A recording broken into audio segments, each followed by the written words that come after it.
Where should we throw our nails and hair after cutting?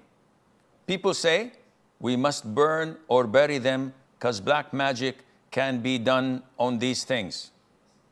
Well, I have good news and I have bad news. Which one would you like to hear first? Let's start with the bad news. The bad news is that black magic can be done on your clipped nails, hair, your clothes, whatever you leave after you.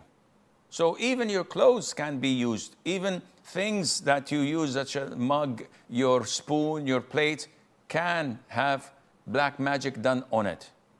So why not throw everything and be without anything to leave a trace? It doesn't make any sense.